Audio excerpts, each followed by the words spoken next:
Hello students, welcome at quantity.com. In today's lecture we will discuss about the basic induced parameter. In our previous lecture we have studied about Faraday's law and the Lenz's law. According to Faraday's law, the induced EMF is directly proportional to d phi by dt, rate in change in the magnetic flux with respect to time.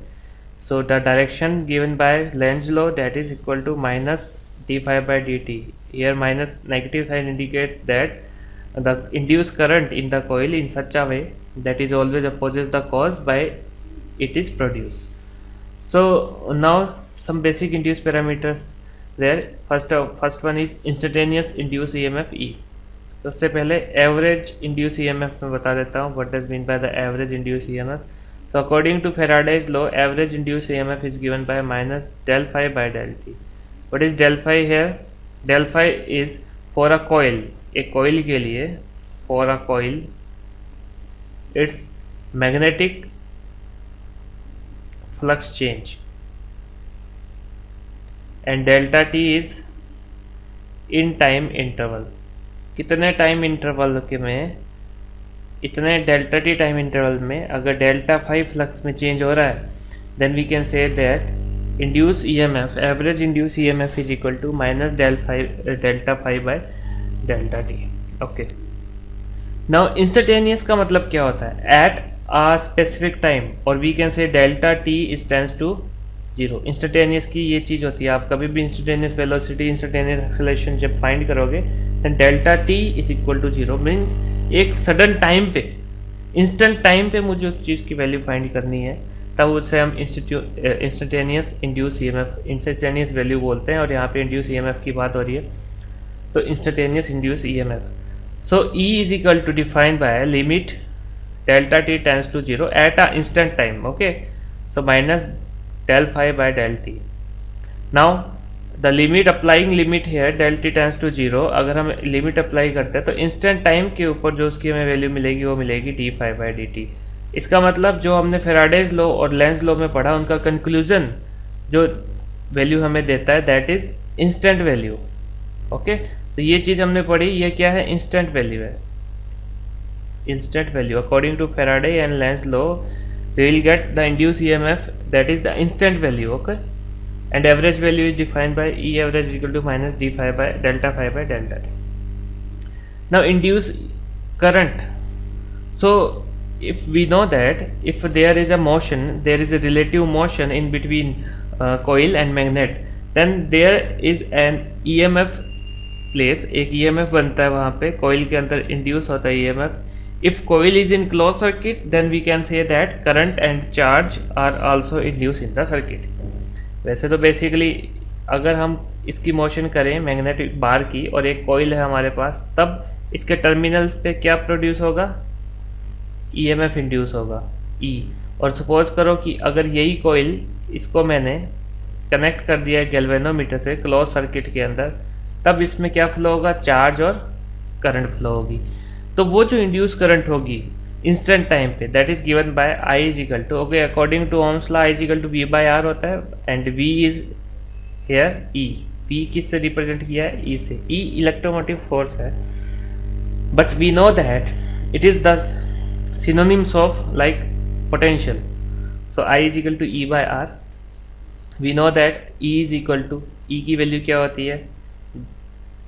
D phi by D T. तो I is equal to 1 by R d phi by dt. Now induced charge Q. So if there is an induced current in the circuit, then obviously there is charge, because जिस direction में charge move करते हैं उसके opposite direction में current flow होती है. जिस direction में चार्ज फ्लो करते हैं उसके अपोजिट डायरेक्शन में करंट फ्लो होती है. So we can say that in time interval, in time interval dt, the induced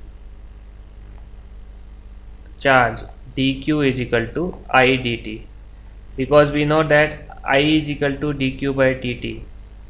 current की डेफिनेशन क्या होती है? I करंट की डेफिनेशन ये होती है कि charge flowing in a time interval is known to be as current. Current की डेफिनेशन यही होती है. लाइक सपोज करंट की डेफिनेशन अगर बताए अपने, T is equal to 1 second and Q is equal to 1 coulomb. In a conductor, if charge flowing, if 1 coulomb charge flowing in 1 second, then current is 1 ampere. So ampere की definition ये है that in a conductor, if 1 coulomb charge flowing 1 second, then the current in that conductor is equal to 1 ampere. So dq is equal to I dt, yeah, and hence we can say that dq is equal to d phi by r. इस तरीके से हुआ. देखो I की value क्या है, 1 by R D phi by D T. तो D Q is equal to I की वैल्यू है 1 by R D phi by D T, और डी टी पहले से, तो डी टी से डी टी कैंसिल, हम मेरे पास क्या आएगा D phi by R D Q की value. Okay, now next is induce heat. So in अगर यहाँ पे अपने पास एक मैग्नेट बार और एक कॉइल की रिलेटिव मोशन की वजह से अगर ईएमएफ इंड्यूस हो रहा है and if the circuit is close then current is induced, so in that case some amount of heat also induced and it is known to be as induced heat, and the formula for induced heat is given by H is equal to 0 to T, 0 time T is equal to 0 to at T I square RT, or we can say that 0 to T E square by R dt. This is the heat induced in that circuit. Okay, now next is induced electric field. So what does mean by induced electric field? Like we know that a time varying magnetic field here. हमारे पास जो magnetic field है वो कौन सी हम consider करके चल रहे हैं इस चैप्टर के अंदर, time varying magnetic field. Time varying magnetic field का मतलब क्या होता है, dB by dt, और यही हमने प्रीवियस चैप्टर के अंदर बायट-सावर्ट लॉ के अंदर फाइंड किया था. So a time varying magnetic field always produced induced electric field. Remember कि जहाँ पे मैग्नेटिक फील्ड होगी वहाँ पे इलेक्ट्रिक फील्ड होगी definitely in all space surrounding it. So induce EMF we know that induce EMF is equal to क्या होगा in the close interval. Okay, मुझे बताओ इलेक्ट्रोस्टैटिक्स हमने पढ़ा था, तब हमने वहाँ पे पढ़ा था V is equal to E dot R. याद है कि potential is equal to electric field into distance r. So we can say that E is equal to in the close interval electric field inside the close interval dot D L vector. Remember that, and we know that